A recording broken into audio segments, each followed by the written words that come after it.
بسم اللہ الرحمن الرحیم۔ لاکھوں کروڑوں درود و سلام نبی آخر الزماں حضرت محمد صلی اللہ علیہ وآلہ وسلم پر اور ان کی آل پر۔ تین قسم کی عورتوں پر روزہ رکھنا جائز نہیں۔ ناظرین، یہاں تین عورتیں کسی بھی حال میں رمضان کے مہینے میں روزہ نہیں رکھ سکتی ہیں۔ اگر ان میں سے کسی عورت نے روزہ رکھ لیا تو یاد رکھیں ایسی عورت کا روزہ کبھی نہیں ہوگا۔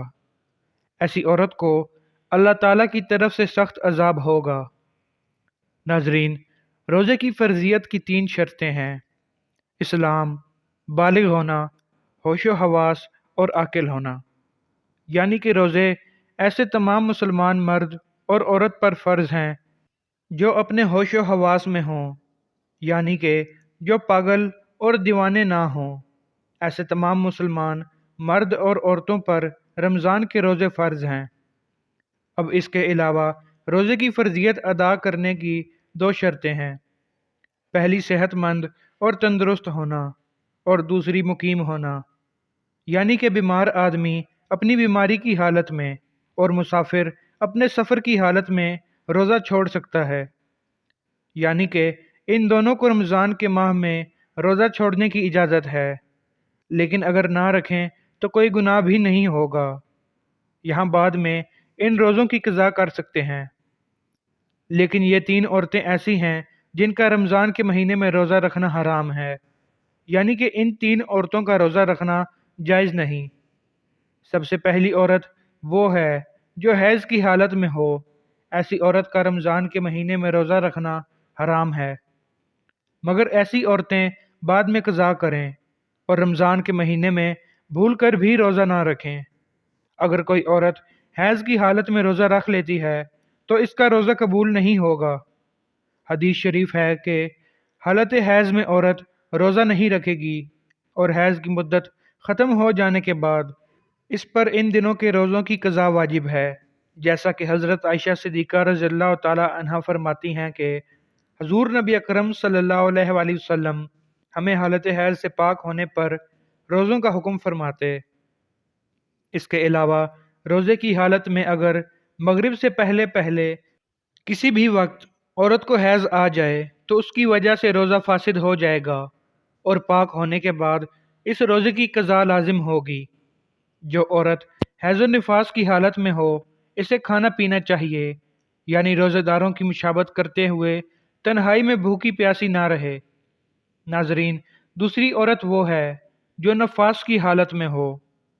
عورت کے لیے نفاس کے ایام میں نماز پڑھنا اور روزہ رکھنا شرعاً جائز نہیں، البتہ ان روزوں کی قضا لازم ہے، نماز کی قضا نہیں۔ نفاس کتنے دن تک شمار ہوگا اور نماز روزے کی قضا لازم ہے، اس سلسلہ میں تفصیل درج ذیل ہے۔ اگر کسی خاتون کے ہاں پہلی ولادت ہو اور نفاس کا خون 40 دن مکمل ہونے پر بھی بند نہ ہو تو اس صورت میں 40 دن نفاس کے شمار ہوں گے اور اس سے زائد ایام استحاضہ کے شمار ہوں گے۔ غسل کے بعد ان ایام کی ہر نماز کے وقت کے لیے باوضو ہو کر نماز ادا کرنا لازم ہوگا، اور استحاضہ کے دوران عورت روزہ بھی رکھے گی۔ اور اگر نفاس کا خون 40 دن سے بڑھ جائے اور اس عورت کے ہاں پہلے بھی بچے کی ولادت ہو چکی ہو تو اس صورت میں اسے پہلے بچے کی پیدائش کے موقع پر جتنے دن خون آنے کی عادت ہے اتنے دن کا خون نفاس شمار ہوگا، اور باقی بیماری کا خون شمار ہوگا۔ ان باقی دنوں میں رہ گئی نمازوں کی قضا کرنا لازمی ہوگی، اور روزے جو چھوٹ گئے ہیں وہ بھی رکھنے ہوں گے۔ اور اگر خون 40 دن کے اندر اندر بند ہو جاتا ہے تو مکمل ایام نفاس کے شمار ہوں گے۔ ان دنوں میں روزہ نہیں رکھے گی اور نماز بھی ادا نہیں کرے گی، تاہم روزوں کی بعد میں قضا کرنی ہوگی۔ ناظرین، تیسری عورت ہے حاملہ۔ ناظرین، ایسی عورت کا رمضان کے مہینے میں روزہ رکھنا حرام تو نہیں ہے، لیکن ایسی عورت کو اجازت ہے کہ وہ روزہ نہ رکھیں۔ یعنی کہ حمل والی اور اپنے بچے کو دودھ پلانے والی عورتوں کو اگر اپنے روزے کی وجہ سے اپنے یا اپنے بچے کی جان جانے کا خطرہ ہو تو ایسی عورتوں کو اجازت ہے کہ وہ روزہ نہ رکھیں۔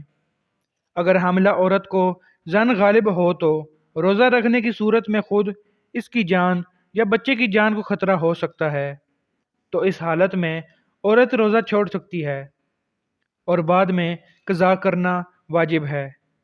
لیکن اگر شوہر مالدار ہے، کوئی دودھ پلانے والی عورت رکھ سکتا ہے تو دودھ پلانے کی وجہ سے ماں کو روزہ چھوڑنا درست نہیں۔ البتہ اگر وہ بچہ ایسا ہے کہ سوائے اپنی ماں کے سوا کسی کا دودھ نہیں پیتا تو ایسے وقت میں ماں کا روزہ نہ رکھنا درست ہے۔ سیدنا انس بن مالک رضی اللہ تعالی عنہ بیان کرتے ہیں کہ نبی کریم صلی اللہ علیہ وآلہ وسلم نے فرمایا، اللہ نے مسافر کو روزہ اور نماز کا نصف معاف کر دیا ہے، اسی طرح حاملہ اور دودھ پلانے والی کو بھی۔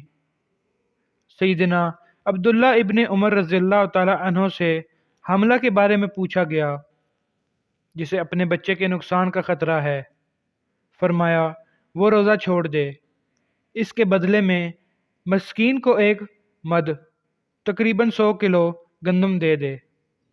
دوستو، اللہ تعالیٰ سے دعا ہے کہ ہمیں رمضان المبارک کے تمام روزے رکھنے اور اس کا اکرام کرنے کی توفیق عطا فرمائے، آمین۔ پیارے دوستو، اگر آپ اس چینل پر نئے ہیں تو اسے لازمی سبسکرائب کر لیں تاکہ مزید آنے والی ویڈیوز جلد از جلد آپ تک پہنچ سکیں۔ اس ویڈیو کو لائک اور شیئر کرنا مت بھولیے گا۔ بہت شکریہ۔